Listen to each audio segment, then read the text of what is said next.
Hello বন্ধুরা, আজকে আমি শেয়ার করে নেব হাই প্রোটিন রিচ একটা ব্রেকফাস্টের রেসিপি, যেটা হচ্ছে সবুজ মুগ ডালের চিলা।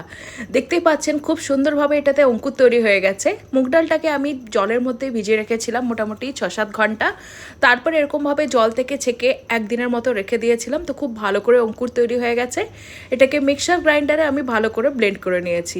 তারপর এর মধ্যে দিয়ে দিয়েছি পেঁয়াজ কুচি, কারি পাতা, সামান্য পরিমাণ লবণ আর একটু হলুদটা শুধুমাত্র রঙের জন্য দিয়েছি।